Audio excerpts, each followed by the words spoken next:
What's going on, everybody? Welcome back to another episode of Swan Hockey Live. I'm your host, Eric Swanek, and we are joined by Bill Underwood, scout for the Kitchener Rangers in the OHL. Once again, Bill is on the phone with us. Bill, how are you?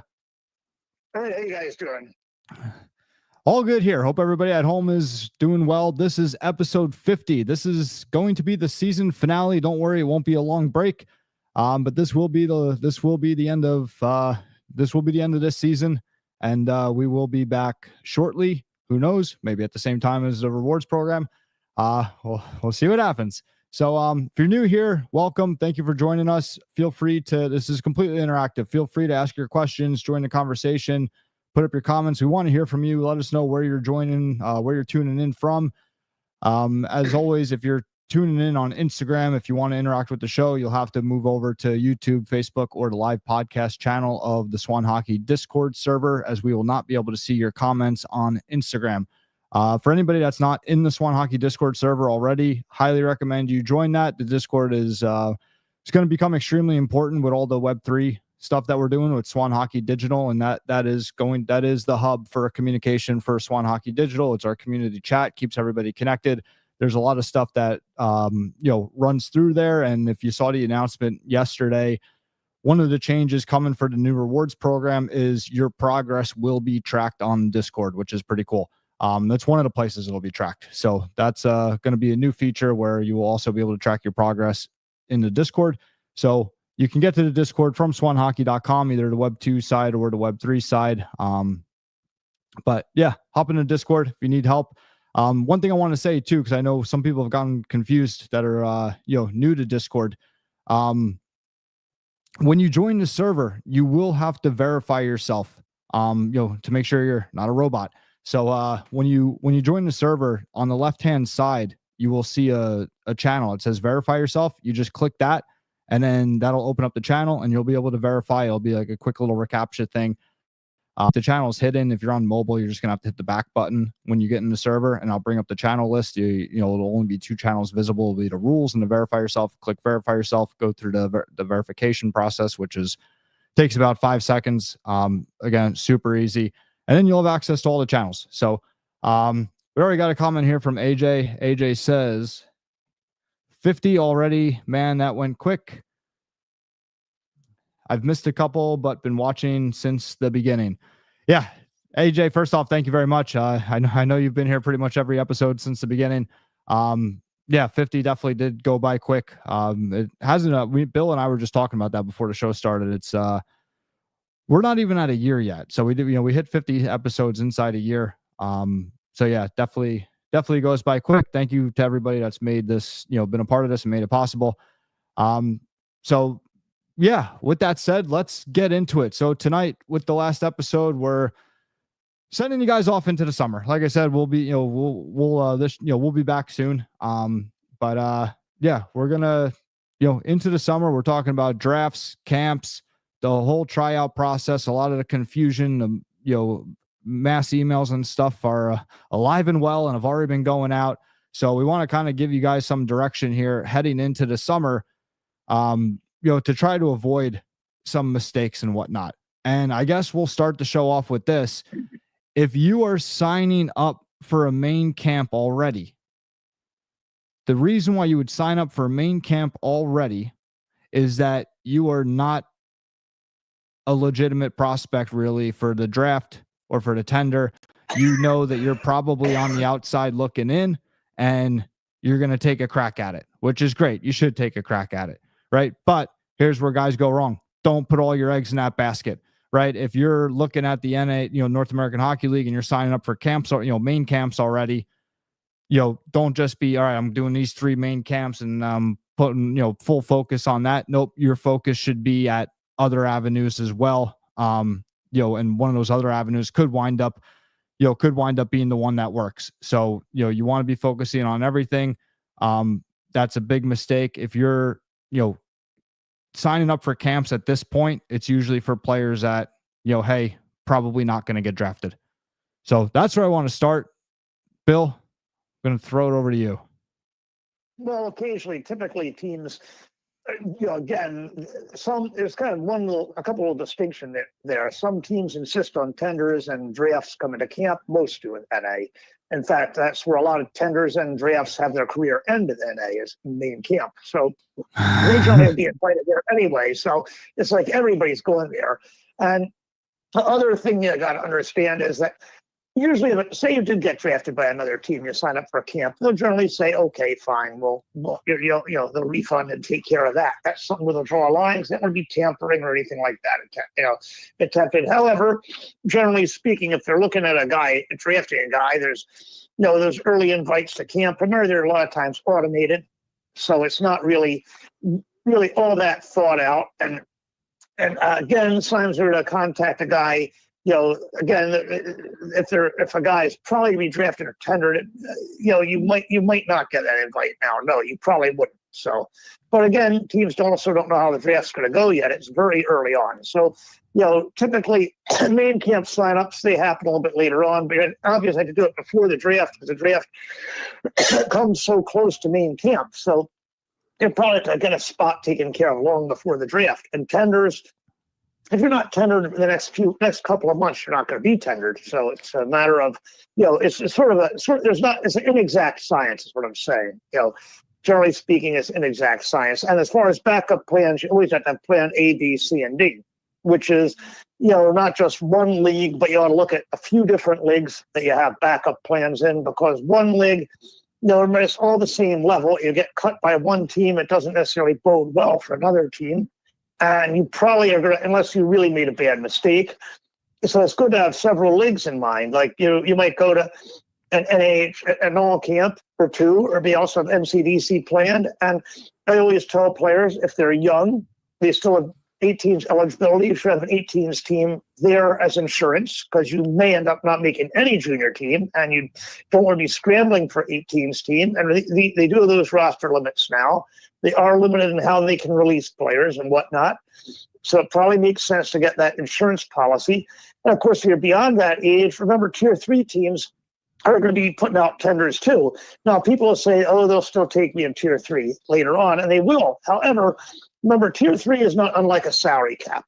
You want to get a nice little $5,000 deal over there, you probably should best off thinking about signing early, because eventually the owner's going to say enough $5,000 deals, and you may or may not get one. If you're a really good player, you probably will, but at the same time, you better grab it, because, again, it gets back closer to full sticker price. If you wait until the fall, you've been cut by all these teams, go tier 3, guess what? You're getting nailed for the full sticker.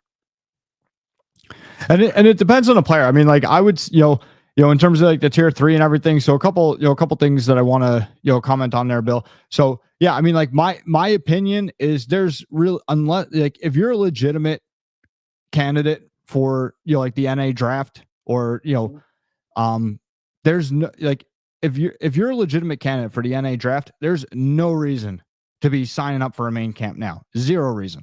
See what happens with the draft first. If you're legitimately a candidate and you're that close to being drafted, I mean, like, these teams will make room for you last minute at camp.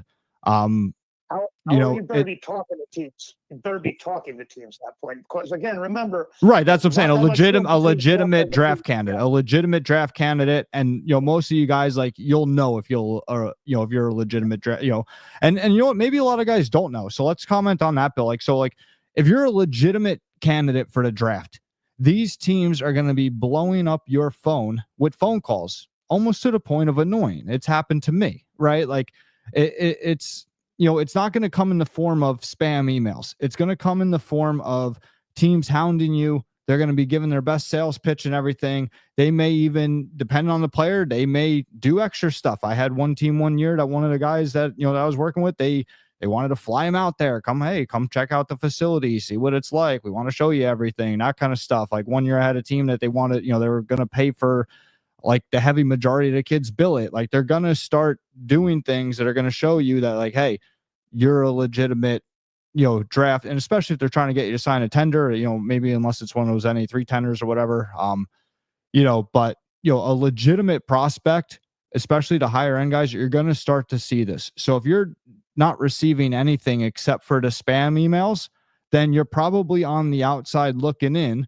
which great, take your shot. I think you should, but don't put all your eggs in that basket. You got to start looking at other options. And, in terms of other options, what, Bill's saying, a good tier 3 team or a good U18 team, or if we're talking NA, a good NCDC team, 100%, you need a backup plan. And here's the other thing that a lot of people don't realize.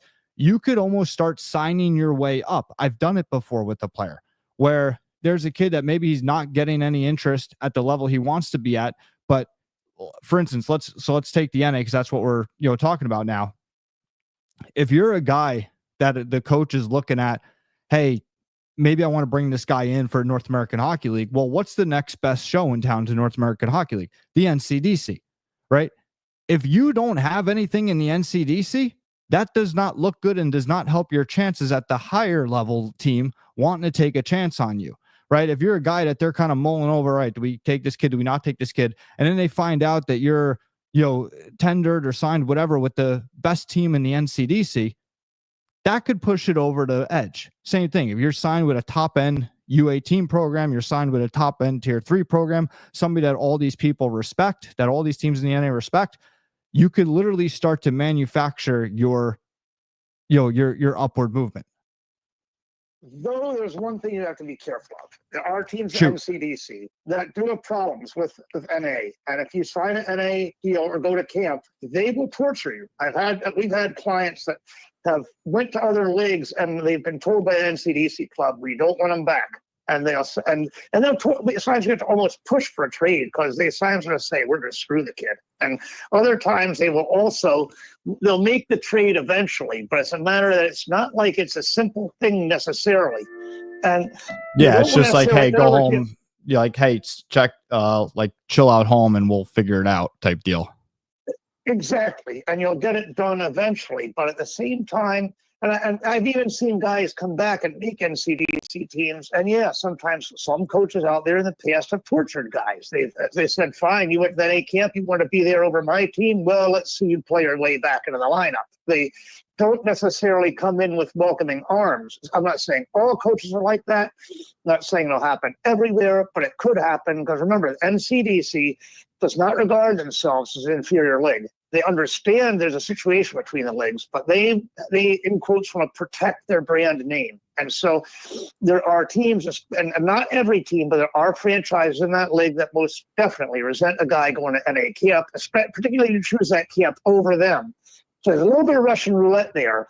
And if you're an NCDC player and your team finds out you're going to NA camp, some of those teams are saying, we're not happy about that, And so it is something, it's a thing that shouldn't be, but it is. It's a situation of adults, making things hard on kids for reasons that shouldn't be there, but they are there. There's unquestionably an issue between those leagues. And that's a great point, Bill. And that comes back to you guys, doing your homework, right? And sometimes you might not have the opportunity, right? If you get drafted, there's nothing you could do, right? You're going where you're drafted. But if you're joining as a free agent, or if you're signing a tender, you got to do your homework. And remember, you'll always have an escape plan, right? So if you do find yourself in a situation where, you go to that NA camp and then you get cut, and then the NCDC coach is giving you, busting your chops, you can always just go to a comparable Canadian option, right? You don't have to go to the NCDC. You always have an escape plan. So just remember that. It's, just kind of slow down, think. Like I remember 1 year, Bill, like I had a guy and I had a guy that was, went to the NA and then went back to his NCDC team, got cut from the NA. I think it was at training camp. Sure. And went back to the NCDC team, and I knew both coaches of the NCDC team, and the head coach is like, all right, I don't know, like, he left, and and the assistant coach is like, telling me, he's like, dude, he's gonna give him a hard time for about a week, just tell him to just put his head down and work, everything's gonna be fine. And that's exactly what happened. The kid went there, he played on the quote unquote fourth line for like a week, and then and then they and after they gave him enough grief, he went back up to the first line or second line. So it is a good point. You guys got to do your homework though. And I would say don't ever let anybody hold you back. Like I said, there's always an escape plan. Like somebody wants to hold you back, no, go take your shot, as long as it makes sense, right? You don't want to be stupid about it, But if it's a legitimate shot that legitimately makes sense, go take your shot. And then if somebody's going to act like a jerk on the other end, there's always an escape plan. It depends what you're leaving, because remember, there are escape plans. There's a lifeboat, and there's also jumping off the ship on an inner tube. And going to Canada can be like jumping off a ship on an inner tube. You want to do your homework, right? That's what I'm saying. You want to do your homework. You always want to do your homework. You do, but at the same time, you also remember, try always to look at the route of least resistance to the highest level. And the thing you've got to be careful of, as you say, you do your homework, but at the same time, sit down and be honest with yourself and look at it. What am I giving up, and for what? What are my chances? Am I going to go? Am I going to the NA as a collateral fourth line player at best, and I may make the team, whereas I could play in NCDC? Well, do you really want to do that? Because being collateral fourth line player isn't going to do you so much good. Better off being a higher line player in NCDC. And, especially if you're being told, well, you may not also even make the team. So you've got to evaluate a lot of things. Yes, I agree with you. That's what I was saying before. Like if it legitimately makes sense for you to go, if it's legitimately an opportunity, right? Giving up a great thing for giving up a great thing for, hey, it might work out, might not, right? That's usually not advised. Or if I just am doing it to get the team jacket, because the thing is, again, you can get the team jacket and do that fourth liner, but does it make sense? And the point is, it doesn't. Right, exactly. Go and be a collateral player that's playing half the time versus a player as a regular job. So you got to be a little careful about that. And remember, if you're going to move up to a higher level, you should have dominated the lower level. There shouldn't be even a question about, can I make the lower level? You better be pretty dominant at that lower level if you go up a level. And, it's like when I say to kids all the time, there are guys saying, can I play junior at 17 or 18? Well, did you dominate at 16? So I mean dominate. Or last year, you dominate at 18. To go up to junior at second year at 18. So you didn't dominate. Why are we talking about you going to junior? Because you're not ready yet. You should dominate to be ready to move up to that next level. And, and so often I see parents do this. My son plays third line at so-and-so. You think he could get this or that? No. If you're not going to get this or that, if you're a third liner at a level, no, that's not happening. Let's be realistic. And players are going to be realistic too. And I've had guys on Premier at 20 say, I want to play null. Were you dominant at Premier? No. So why in the world do you possibly expect to play NCDC or null, but you didn't dominate that level? Right. Yeah, absolutely. And I think that one of the big confusions that a lot of people have is in terms of development, right? And I think a lot of people are under the impression of, hey, like I always want to try to play a level up because it's going to be better for my development. I'm going to be forced to play with bigger, stronger kids. I'm going to be forced to work harder. I'm going to be forced to do this, right? And some of that stuff you should be doing on your own. You shouldn't have to be forced to work harder, right? But I think that there's a big misconception a lot of times about development where it's like, hey, like, we're going to push the limits, right? And you don't always want to push the limits in terms of playing at a level where you could hopefully hold on for dear life, right? And you'll see this. I guess the best example is in the National Hockey League, where sometimes they'll draft a prospect, and it makes more sense for the kid to play in the OHL with Bill than to go to the American Hockey League, right? And the reason why that happens sometimes is because they say, hey, what this kid needs to add to his game, what he needs to develop,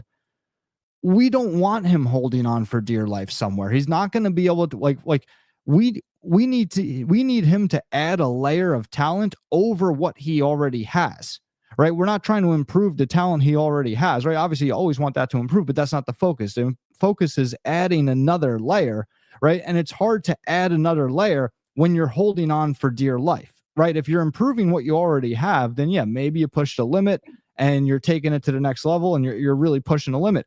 But if you're a guy that needs to add another layer to his game, a lot of times it's more beneficial and it's much, much more feasible and possible to add that layer where you're already comfortable playing. Right. And I know everybody says like, oh, you don't ever want to be in your comfort zone. You want to get like, no, it's different. Like you want to be, what I'm saying is somewhere where you're comfortable playing, but now you're going to get out of your comfort zone in a different way in terms of developing those secondary skills, that other layer. So that's a big thing too, for people to realize that it's not always the best move to always, to go up, right? Again, depending on your role, because sometimes even for development, it's better depending on where you need to develop. And I think that's one very, very common misunderstanding and misconception in regards to development. I think there's a line here. You got to look at two things. On one hand, if you're so dominant that you're getting lazy and stagnating, you're right. You got to get out of there. You've got to move on because you're going to stagnate.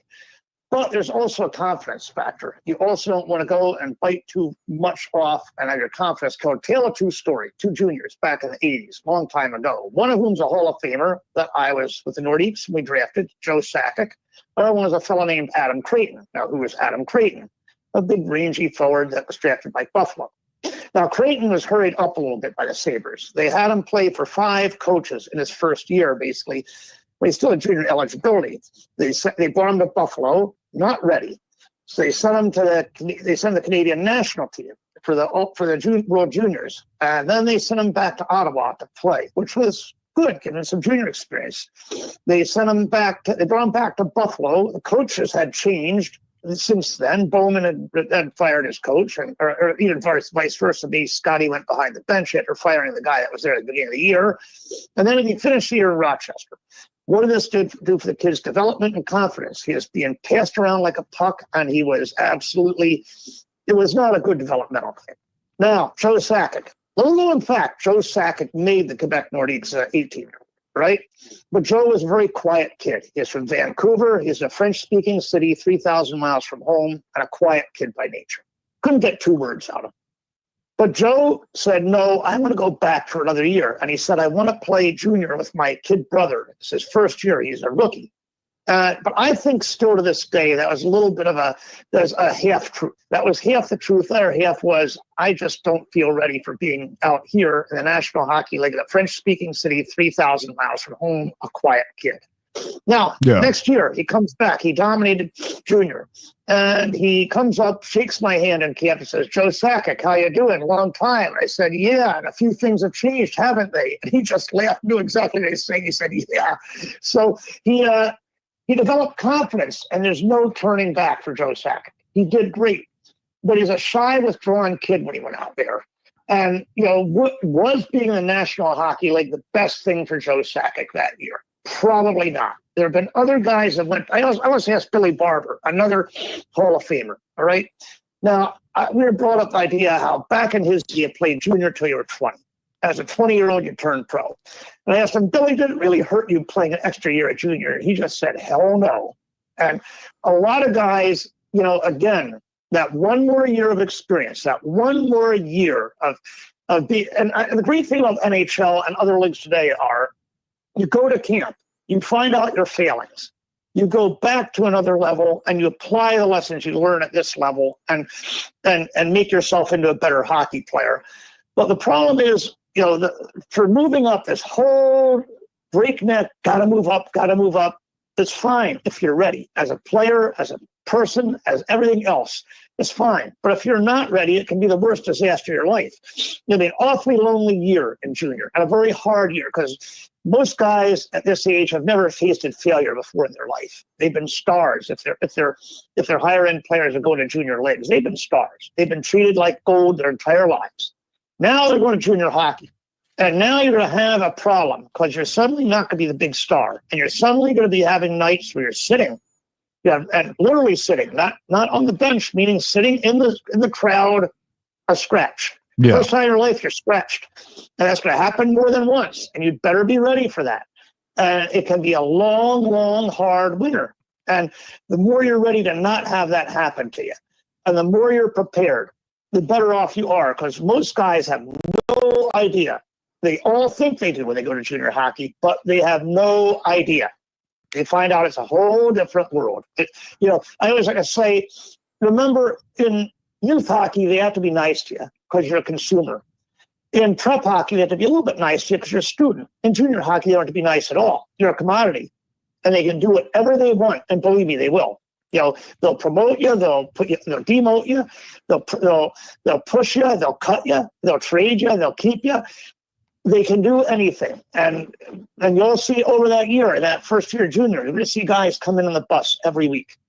come in for a few days to skate and whatnot.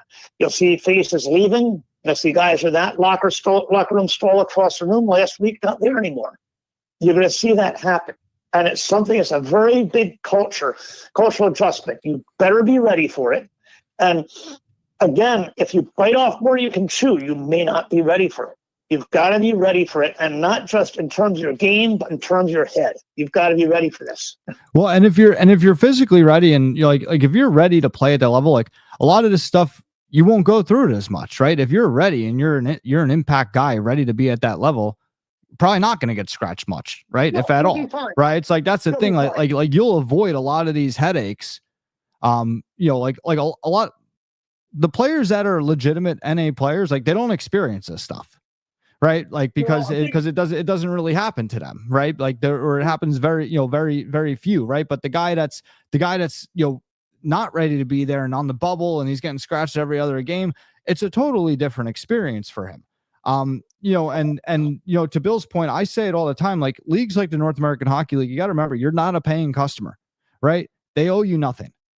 That's just, it sucks, like, but that's just, that's just how it is. But like, when you think about it, it makes sense, right? Like you're not paying customer, you're not paying them for anything, right? They're paying for everything, right? Like everybody sees what the cost to play tier 3 or the cost to play 18, U18 or U16, those costs don't just disappear in the NA. The owner's paying the bill, right? And he's expecting something out of you. And I say it all the time, it's not money. He's expecting performance. They're expecting for you to perform. They're not looking for on-the-job training. They're not looking to develop you into, that's another very misunderstood thing. Like when these teams talk about, oh, we're here to develop you, it's not necessarily to like the NA is not looking to turn you into an NA player. The NA is looking to take players that are already NA players and dominant NA players and develop them into NCAA Division I players. That's the development they're talking about. They're not talking about, hey, little Johnny with 3 months of hard work could be an everyday guy in the NA, right? They're not interested in that,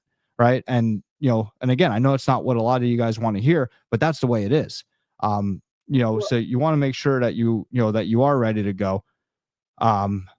Bill, you got something to build off of that? Rip a little bit of truth off about U.S. junior hockey. It's not really about development at all. It's about winning. 100%. Well, winning is number one. A team really doesn't give a damn how many players move on, except it looks good for the organization. But they give a damn about winning. If you tell a team, and I always said when I worked the minor leagues, do I really give a damn about how many of my players move up compared to winning a championship? I take a team of a bunch of career minor pros and win a title any day over having a bunch of, look, in Johnstown, first and second year when I was out there, in the ECHL. First year, I had a team that was a really good team, made the final. And guess what? Not many of my guys really were future NHL players or AHL players. Next year, I had a ton of guys promoted. We missed the playoffs. That was a crappy Johnstown team. Even though we had better talent, on paper, we were a much better hockey team, but our results were awful comparatively because we just couldn't keep our players. So in the end, these guys want to win. And the thing you got to understand, though, about moving up, and if you're going to be that impact guy at NA, remember, it's still third and fourth liners. You're always going to be them. And you pretty much have an idea on who you are because you're a pretty dominant player. Now, if you're a non-dominant player, you probably will be that lower line player. And you got to be, not to say that role can't work, but every league has third and fourth line players. And you could end up in that role. You can make something out of it, but it is going to be less stable and it'll be a culture shock for you. Something that has a big difference. And again, like you're talking about guys knowing they can move up and one of the problem moving up, generally you should be that player that you're saying. It's like an example, a classic example I can think of is one of my draft choices, Devin Kaplan. It was a joke for Devin Kaplan to have ever played midget hockey. He was twice as big as everybody on ice. He could turn it on anytime he wanted and score a hat trick. It wasn't hard for him. It was so obviously easy that you say to yourself, Devin should never have played a day of midget hockey. He should have been one of those guys that played junior hockey at 15. But that opportunity wasn't allowed in those days. Now, a guy like that, yes, you got to get out because it's just going to stagnate you. But again, it's one of those things that if you have to sit there and figure out, am I that guy? Well, you aren't that guy. That guy is usually so painfully obvious. You're sitting there and saying, I'm so much better than everybody else that isn't even really close. And I have size too. Because if you're a little guy that's better than everybody else, no. That's not the same thing. You may or may not succeed at the next level. You're a bigger guy with some size and some skill, and you're dominant. Yeah, it's probably time for you to get the heck out of there. If you're 5'7", 150 pounds, no, it's not. You're not going to live and survive very well in junior hockey in that size. So you've got to get bigger and stronger. But if you're that 6'3", 190 pound, 15 or 16-year-old or 17-year-old even, guess what? You don't belong playing youth hockey anymore. If you're a skilled player. Well, and you guys will see it. Teams will see it. And a lot of, but yeah, no, and again, just going back to the winning thing, like the winning is number one. And I did a whole YouTube video on this a couple of years ago. It's titled "I Gave the Real Answer About Junior Hockey." It's still on YouTube, so go watch that. And I dive into that. And it's not a bad thing that the winning comes first. The winning actually has to come first, for many different reasons. But there's a whole video on that. I highly suggest you guys watch that if you haven't watched it already, because again, you have to know what game you're playing if you're going to be successful in it, right? Learn how the game works. It's going to be easier to navigate it, easier to be successful, and know what you have to do. Again, I say all the time, performance is king. These teams, they want to win games. All they want from you is help them win games. You want to move up to the next level, in its bare, simplest form, prove to a coach at a higher level that you could help him win games. If you could do that, he's going to want you. If you can't do that, he's not going to want you. Nothing else really even matters. So in its simplest form, prove to a coach at a higher level that you could help him win games. I want to move on here. Sorry, Bill, what were you going to say? And then I want to move on here because I want to get to a couple other things here. There are only two leagues in the world where the word development means a ton. Major junior, because we get a lot of rewards from moving a guy up to NHL and being a draft choice, and the American Hockey League, because that's why the American Hockey League exists. But outside of those two leagues, every other league in the world is about win now. It's not so much about future this, future that. Everything's very present oriented. So you got to remember that there's not a real incentive about the development issue, and a lot of these leagues are set up. They don't hold like the North American League holds your rights for 1 year if you're a draft or a tender. They don't have a second year where they own you. So you better be ready to play this. They don't even North American League doesn't even own you for a year. They own you until camp rolls around. Once camp rolls around, if you don't make the team, you're out, right? So some teams they could have your rights for a month.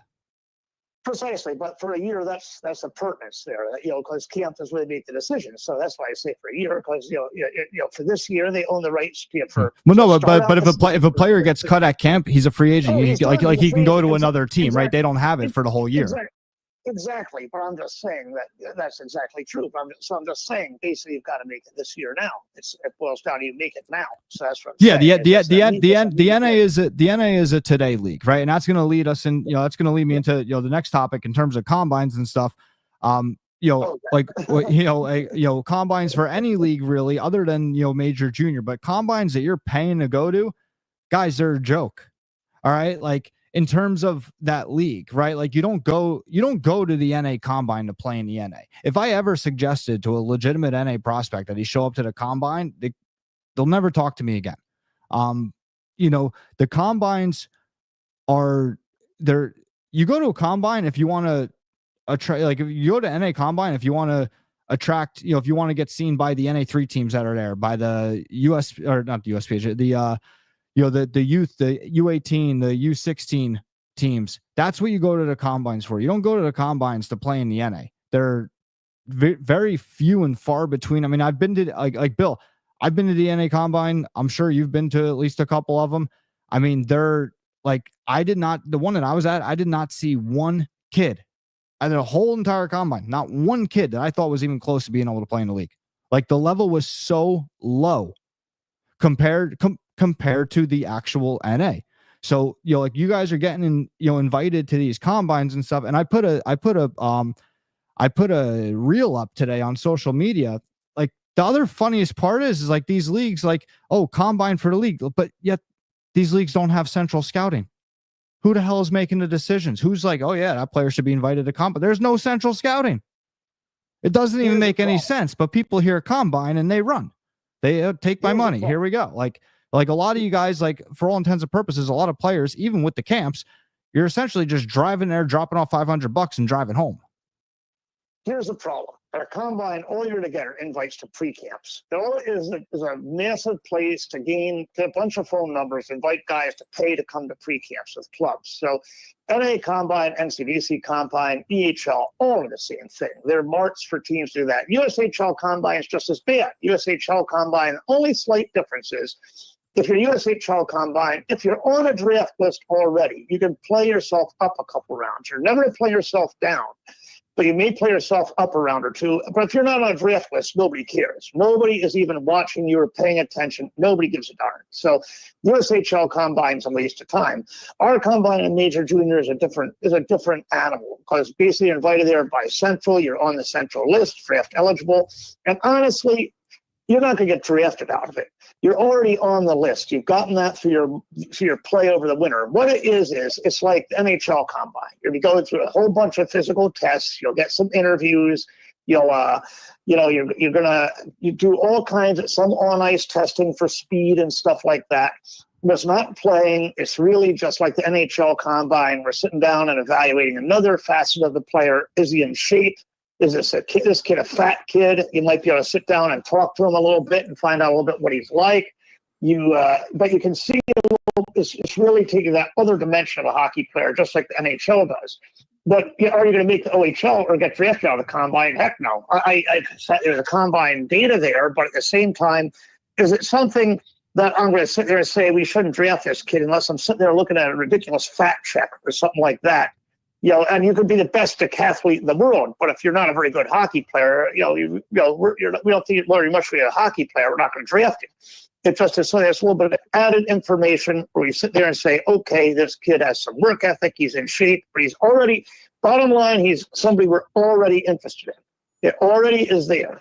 It's just a matter of, does he have something in that combine that might be a deal killer, or somebody might say, well, you have two guys, one guy is a little bit more there than another guy, so maybe it helps out a little bit, but it doesn't play a huge role. Our combine doesn't know any more than NHL Combine. NHL Combine does very little. All it does, again, it tells you if a kid is right. And you're talking about your combine, the Ontario Hockey League Combine. Exactly. Yeah, which is free, by the way, right, Bill?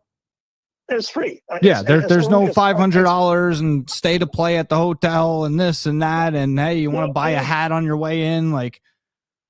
And you're not even playing much. It's mostly you're being shorts, riding bikes, doing that type stuff, lifting weights, and a little bit of time on the ice to do some stuff like the NHL Combine. You're not going there to play games. The closest thing we have to anything like that is the OHL Cup. But the OHL Cup is put together by they bring regular teams in from around Ontario. You have teams like TPH that have some invited players, and again, are invited players. They're there. It's not a money maker. It's something that's basically clubs doing it. So there's no money making aspect here. So isn't a combine? No, it's just an end of the season tournament of a lot of elite players to see them all in one place, which is a little bit matter in a combine, because these are all elite players, all top teams. You get the Marlies, you're getting all those top teams in there to sit there and say, okay, we have them all in one place for a few days. Right, and you can't just sign up, right? Like there's nowhere to just go, hey, I want to sign up for the OHL Combine. Like TPH is an invite team largely. They have a lot of the TPH kids from national and stuff like that, but they add guys, but it's added by TPH, and Central Scouting generally cooperates with them, saying, we kind of like teams are asking for this guy. We'd like to see this guy there. Could you may find a spot to bring this guy there? So but U.S. combines are basically a waste of time. All you're going to get is money, big waste of money. Oh, well, that's the biggest thing, the money. Yeah, and all you do is get out of it. What you get out of it is you come home and have your email box just absolutely inundated with more shit. Like not even like it's just you sign up for one pile of shit to receive invites to more shit. Like because in pre-camps, not main camp. They're talking about being invited to pre-camps. I mean, even the main camp, like you guys have to be careful with this. Like it and again, like it. I just see so many people fall into this traps, and so there's not really going to be many miracles happening over the summer. Like the seasons are winding down now. 85% of your tryouts are over, right? Like you guys are what you are. And, there's not really going to be many miracles over the summer. The heavy bulk of the scouting, it's done during the winter, right? And in terms of the proof, right? Like before I said, prove to a coach at a higher level, you could help him win games. The proof is during your 60-game regular season. It's not 3 days at a camp, right? Because there's nothing you could really do in 3 days that's going to outweigh what you did in 60 real, actual hockey games, right? So again, proving to somebody, it's like a fool's errand.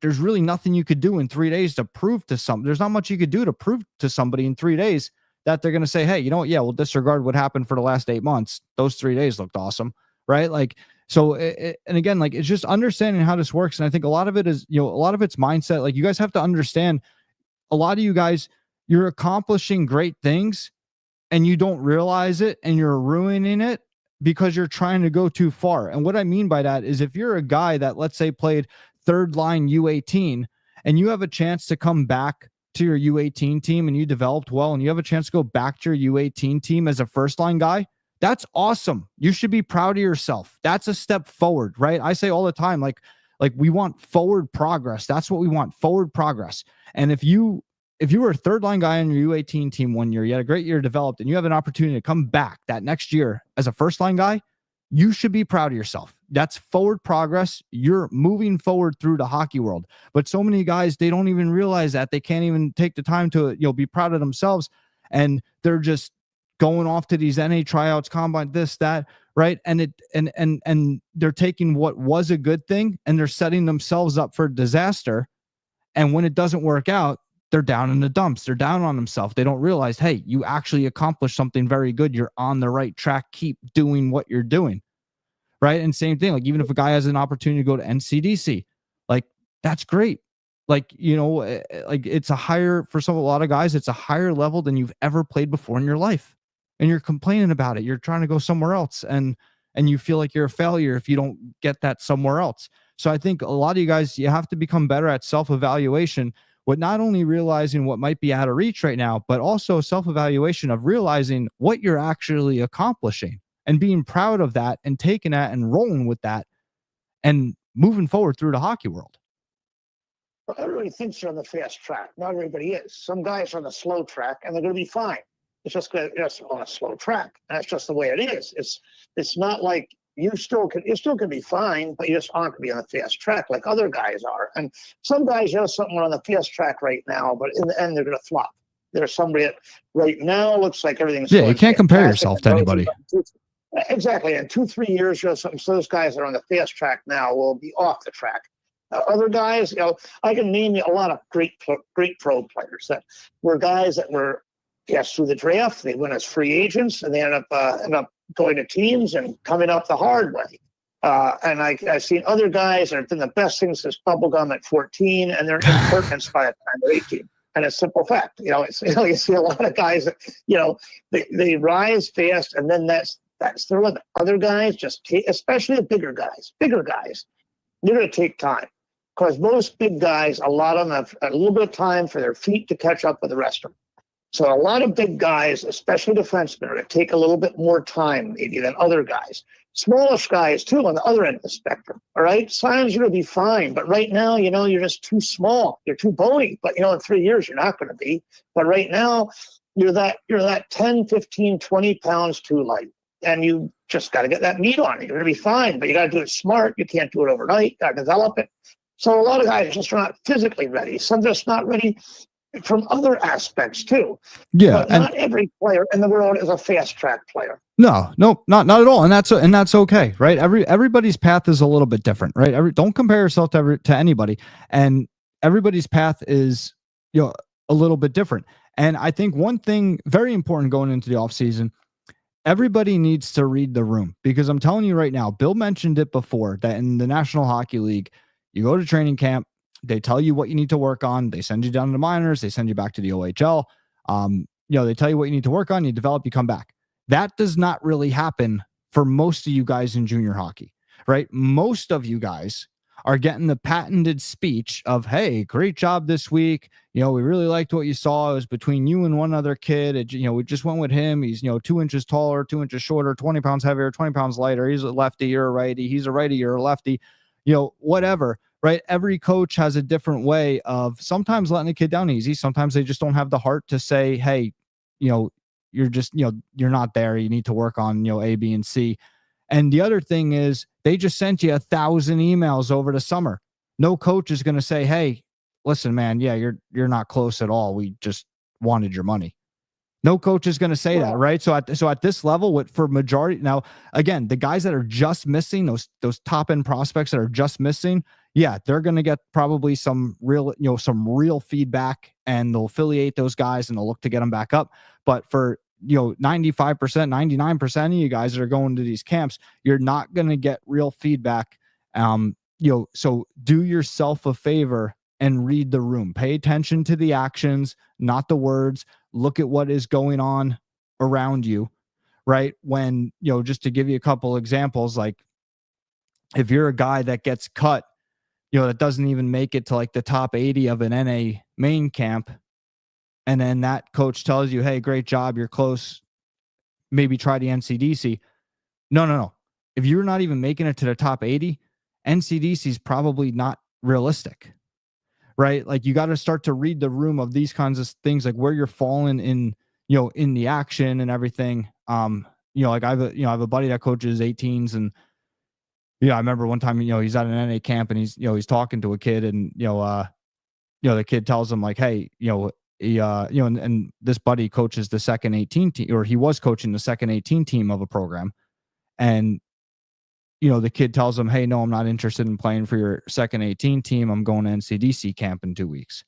Again, read the room. So if you're at an NA camp and that team's second U18 team is asking you to play for him, that should tell you something, right? And again, not that you take one sample size and run with it, but just collect the data, right? Read the room, collect the data, and then put it all, slowly put it all together. Well, you look at who's talking to you too. I mean, you should be getting, if you're that good a kid, you should have a lot of people talking to you. And I think you have to understand a lot of things here. And I think it's just reading the room. It's just, and as far as like feedback from teams at these mass camps, most don't give any feedback at all, really. But on the other hand, should you seek out some if you could? Yeah, it's good to try to seek it out. I don't think, but even seeking it out, I mean, you might not get real feedback. Well, you're generally not. You might not get real feedback because they didn't really watch you. So that too. It's possible. But the point being is, again, unless you even, if you go there, if you expect them to seek you out and do it, don't. And when they do, remember you're a paying customer and they're going to be nice to you. Very rarely, I remember a kid that went to USHL camp once, and I talked to him and I told him what he did wrong. He says, I went to USHL and they didn't say any of this stuff. They just kept on telling me what we liked. You're the first person that sat down and told me everything that's wrong with me. And as I said to him, half the battle is finding out what's wrong with you. What's right with you is nice, but if you're ever to be a better hockey player, you got to find out what's wrong with you. And there's generally at this age, there's something wrong with everybody to one degree or another. Unless you're a guy like Connor McDavid, there's something wrong with everybody. It might be something very minor. It's usually something that can be worked on, and there's something again. At this age, there's some flaw with everybody you should be working on because you're young still and you're developing. 99.999% still have something. It could just be something as simple as consistency. You're a great player, but you don't show up every night, and that's a problem. You've got to show up every night. Good game, bad game, whatever. You can't take nights off. I've seen a lot of players like that. Is there anything really seriously flawed with their game? No, something is seriously flawed with their head because they take nights off. And maybe it's because their level of play wasn't strong enough or whatever for that to be brought out on them. But that it's also a maturity thing. It's something you've got to get over. There's a bunch of different things that it could be. Well, here's the thing. If the competition is so easy for you, the very simple thing is, what should you be doing? You should be dominating it. You should be embarrassed if I'm not going out there and saying I'm getting points against this team. If you're not showing up and getting points and you're not a good team, you got to ask yourself, why am I not getting points? And generally, you look at the mirror, that's why you're not putting up the effort, you're not focused, and therefore you're not getting points. So, but in the end, what do we like to see? What I like to see a player do against a bad team, I want to see dominance. I want to see you go out and get 4 goals. If you're that good, You should go out and just absolutely crush this team. You shouldn't be invisible. You shouldn't be off the scoreboard. If it's that bad a team, there's no excuse. You should not be off the scoreboard. You got to be consistent, regardless of what's going on around you, who you're playing with, who you're playing against. You got to be consistent. So yeah, and then yeah, I want to switch gears here because I want to, we talked a lot about some of the stuff to avoid and what to look out for, what not to do. We talked about some of the stuff to do, but I want to end this on what to do. Again, like we talked a lot about what not to do, some of what to do. I want to talk about what to do. So again, guys, just kind of recapping, what to do. You want to embrace where you're at, right? You want to be able to realistically look in the mirror and see where you're at by reading the room, the actions, what's going on around you, your own actions of how you performed this previous season. Because again, there's nothing bigger than your previous season's performance. All right. That's the biggest thing that matters most. It's done already. Right. So now if you're not happy with that, right, you have to change something. And usually, the summers are for getting better at hockey, right? So that's something that everybody should be doing. Is the biggest focus of the summer should be on your training, right? I see a lot of stuff of everybody asking like what camps to go to, this, that, right? Seek out what trainers to go to, what actual development camps to go to, that kind of stuff. The training, you have to be, the summer is where you're making your big strength advancements, speed advancements, skill advancements, all that, right? So you want to be seizing every opportunity in the summer that you can to get better at hockey, right? That's what we're doing, right? Because if we're not getting better at hockey, why would we move up to another level? It doesn't make any sense, right? So you want to make sure that you don't get caught into that death spiral, like where it's like, okay, I'm not happy with how my season went, so now I'm going to try to fight and overcome this all with camps, and now I'm not training, and because I'm not training, I'm not getting any better. So then now when the next season comes, same thing, I'm falling into this death spiral. Now I'm going to have a subpar season, and it just spirals out of control, right? Embrace where you're at today. All right. Focus and, acknowledge the little advancements that you're making, because a lot of those advancements are bigger than you guys think. And you just want to keep working. You want to take a shot at a league that maybe is a reach, do it. I think you should, but don't do it 5 times, right? Do it twice. Maybe make sure at least one of those 2 is local, so you're not breaking the bank. Make sure that you're, putting your time and your money into development and training, and then, making sure that you're, comfortable financially. If you have to pay to play somewhere, that you're, good to go there too. Cause that's another thing that I see is a lot of families will, spend an exorbitant amount of money during the tryout season. And then, there's a great pay to play opportunity, which is actually a tremendous fit for the kid, and they can't make it work because they spent all the money on tryouts. So yeah, I mean, I would just, again, you want to take your reaches, by all means, do it, but you make sure you're focusing on your realistic opportunities a lot. All right. I'm not saying don't focus on the reaches. I'm saying focus on it all, put together a nice, well-rounded plan for yourself, and just, keep everything all positive. Well, there are a few things to consider there too, because like in terms of the summer, there's a ratio of development situations and exposure situations. Early on, development, this has to be the priority. But you get later, once you up towards 20, certainly exposure is important. Suddenly the exposure end becomes far more important. Early on, when you're in 09, right now, this year at 10 or something like that, no, it's all development. Now you get up though to, you're getting up to 05 or 06. It's getting to serious exposure times. You've got to get somewhere. You've got to get noticed. You've got to get on the map. Yeah, but we're talking about summer. I mean, like the exposure is happening during the winter, right? Like, I'm talking about summer, because suddenly your 20-year-old or 19-year-old is tryout time, baby. There is right now, there is no tomorrow. It's tryout time. So you've got to start preparing for next season. And yeah, but your tryouts are almost done by the time the season's over, though, right? Like yes, I know, but even then, Eric, like I'm saying, the development is most important during the summer. That's my opinion. I'm just saying, if you're 19 or 20, you may not be in that situation yet. Where during the season, what do you mean? Ticket to have it. If you've gotten a ticket, if during the season, you're a draft choice, a tender, or even a serious free agent invite. All right, you did all that during the winter, but now in the summer, you've got to make the darn team or make somebody's team. Now it's time. Yeah, but you're Up. drafted, so there's no like going to a bunch of camps for exposure. You're drafted. No, There's one camp you're going not. to. You're not exactly. You've got to be prepared for that. But at the same time, Right, by say you don't developing. make that. If I say you're a free agent, you have to go to more than one. We're not just talking about free agent. We're not just talking about draft choices. A wonderful world of that, and also you may be. Yeah, but like so so I don't think any of this stuff changes though for a free agent. Like, are you saying for a free agent, like everything we just talked about, throw it out the window and go to a bunch of camps? No, you've got to train. But I'm saying, as a free agent, you've got to make a team. You're 19 or 20, you've got to make a team. And when you get to the summer, the bottom line is you may have to go more than one place to make a team. So at that point, you've got to somehow say, something has to happen for me now. So I'm just saying, like at 09, what am I trying out for? Nothing. I have my team defined in April. I know where I'm going in the fall. No big deal. It's all just going to make myself a better hockey player all summer. At 19 or 20, I may not have that team quite yet.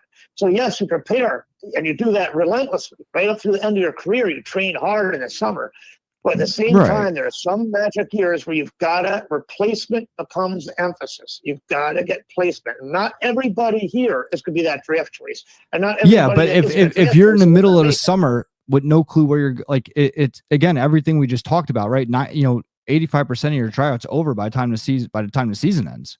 Right. So like even and that's true for 19 or 20-year-old as well. Right. So that 19 or 20-year-old that's going into the summer, same thing. Like they are what they are.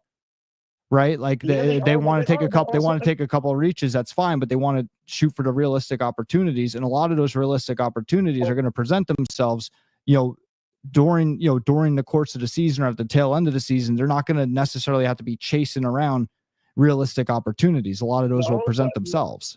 No, but you've got to finish off this summer. And I'm just saying that at this point, it's put up or shut up time. All right. It's put up or shut up. It's not just sitting there and getting good for next year. Because something, if you don't perform this summer, there is no next year. So suddenly there is no. See, I would say if you didn't perform the year before, there's no next year. I don't even think it comes down to the summer. I think the summer is the last little bit. I've had guys come in that have had injury problems and whatnot over a year. Yeah, there's always an outlier. I'm saying for the general majority, like.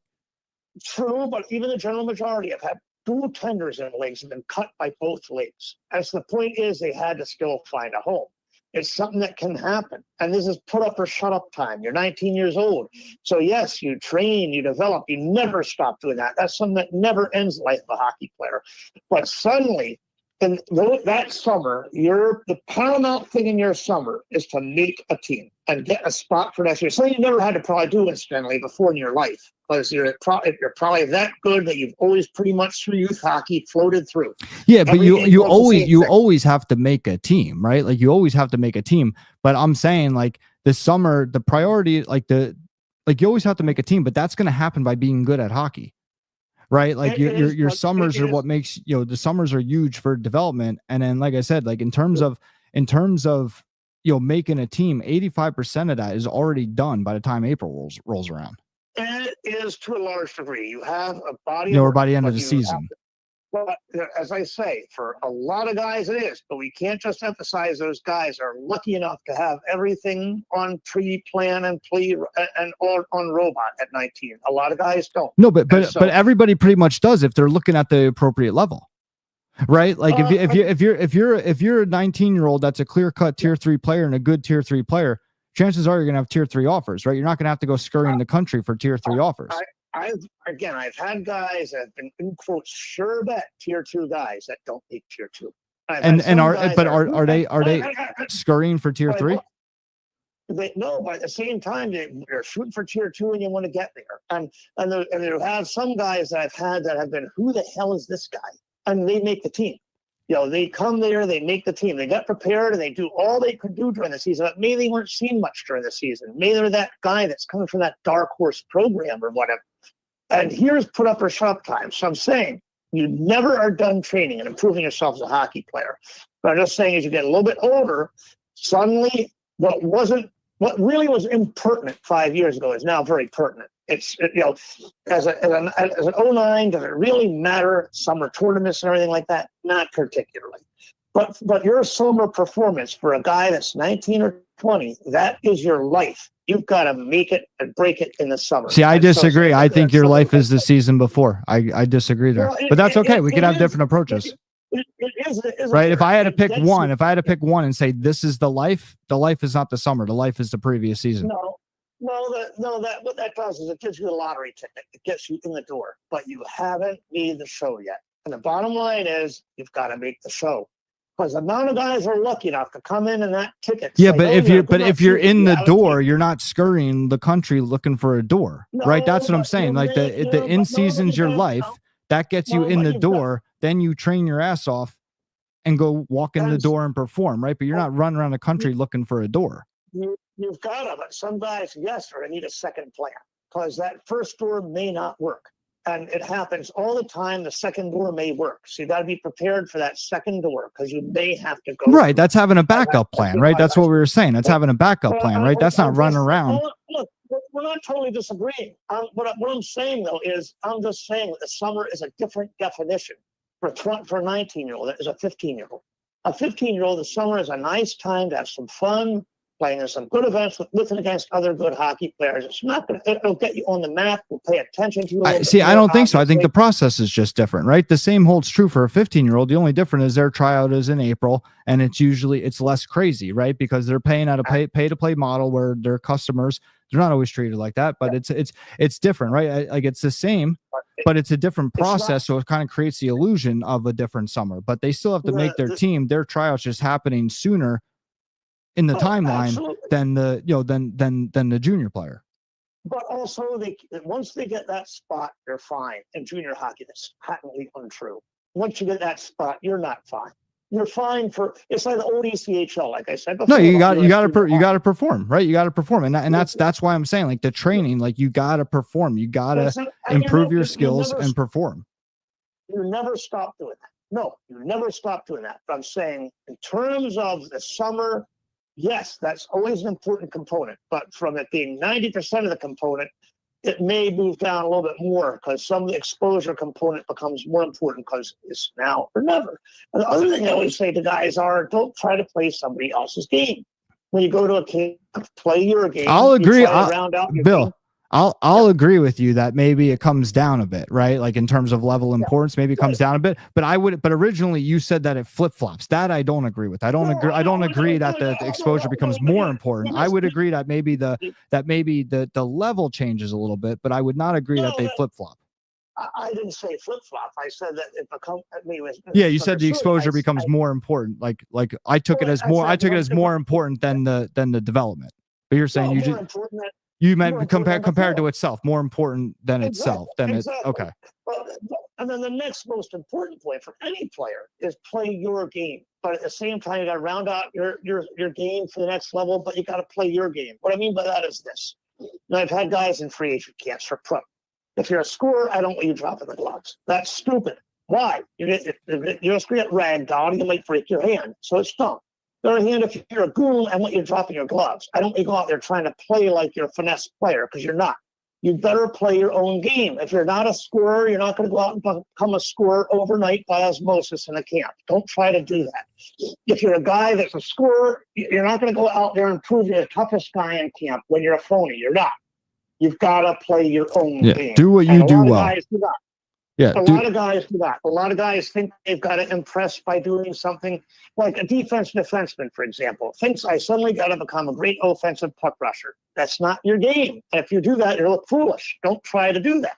You better focus on what you do well, and guys a lot of the times will go to camps and I think have the mistaken impression, I've got to impress. And so they try to impress with somebody else's game. They try to impress by being that dominant player. Oh, but you're not a dominant player. You're never going to be one, but you could be a phenomenal role player. You want to do what you do well.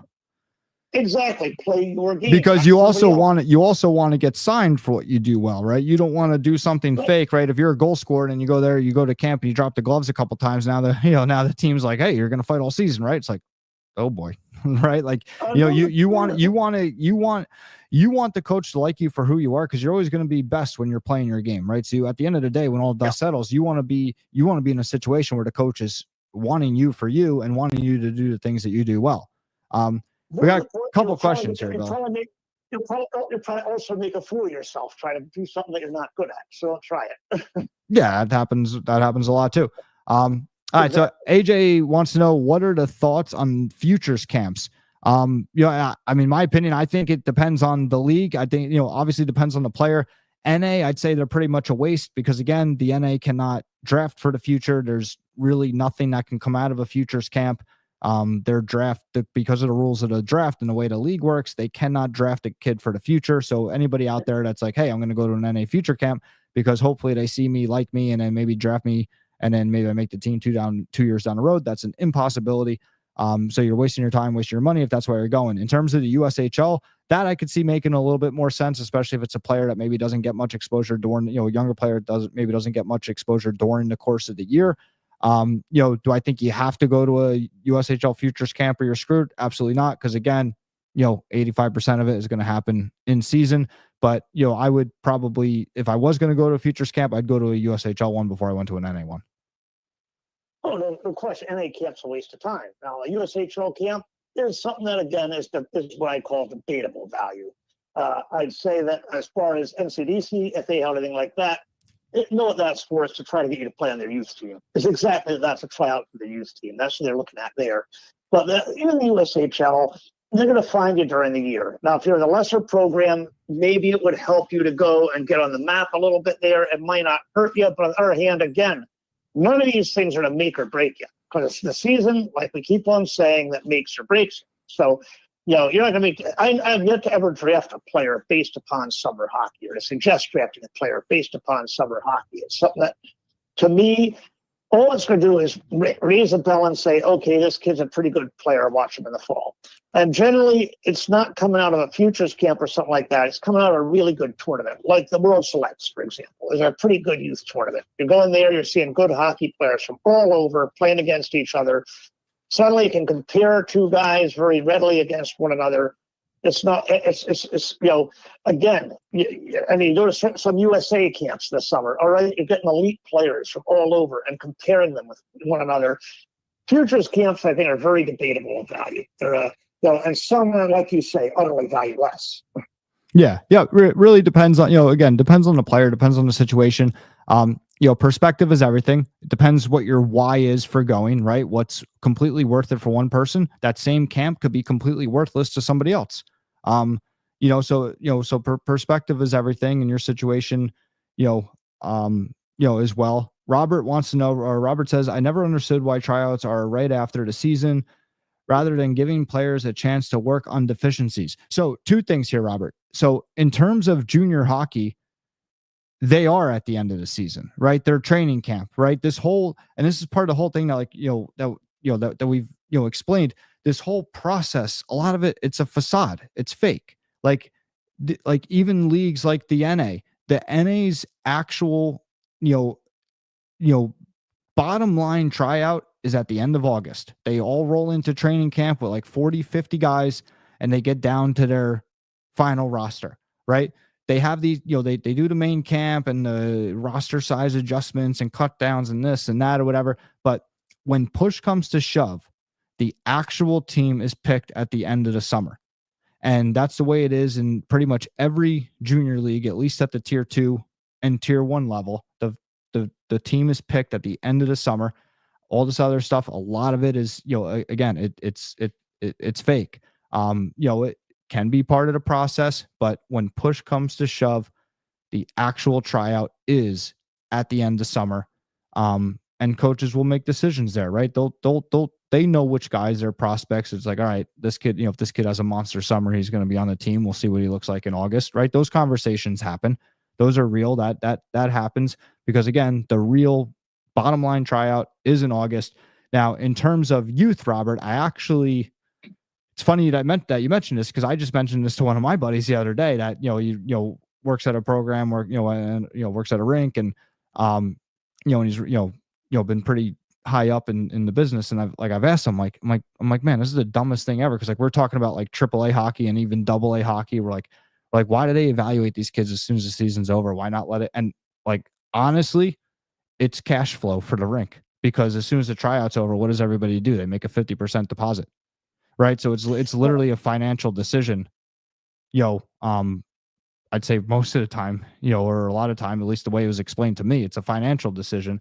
Hey, let's get the tryout going because you know what, for the rink business, the public skates are less during the summer, right? Like people want to go public skating when it's cold, not when they could be going to the beach or going to the lake or doing something else. So you have less foot traffic in the rink, so people are buying less stuff. So the cash flow from the tryout because everybody's signing their, paying their 50% deposit. Well, I'd say in junior, it's 100% money. In youth hockey, it's largely money. Of course, some people also argue that, that kids are still in shape from the season and still are still ready to go on the ice pretty quickly. And there's a nice continuity to it. But from a hockey standpoint, I would have no argument with them pushing them back. But I think there's certainly a financial component to it. On the other hand, I think in junior, it's 100% money. There's no question, because why do you have these large camps? Think about it this way. Why do you need 150 players in camp? The reason is just to make money. Yeah. You don't need 150 players in camp. If you really want to run a camp and run it purely from a hockey standpoint, you could cut it down to no more than 60 or National Hockey League used to go to 60-man camps or so, and that way you could have scrimmages and have a tournament in camp. So you can do it with a fairly small number of players.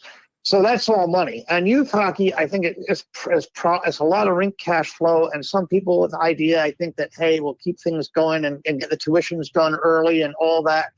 There's certainly a financial component, but it's, I think in youth hockey, it's always been a little bit less directly obvious that it is in junior. In junior, it's purely a huge cash cow. How much money can you make over a weekend camp in junior? Sit down and do the math.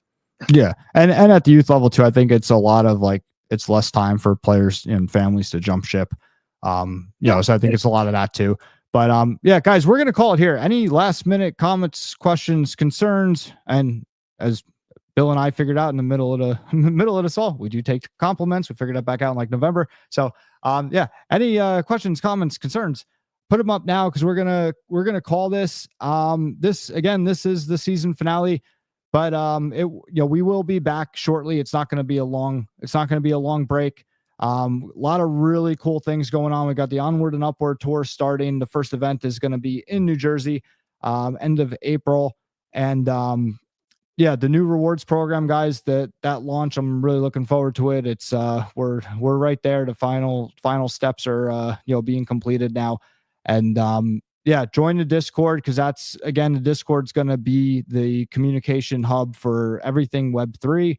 A lot of really cool things going. One new thing that we've added to the On Up tour this year is we're making it more of a benefit to everybody, not just the players. So we introduced what's called POAs and POPs. So POAs are going to be proof of attendance tokens, and the POPs are proof of purchase tokens.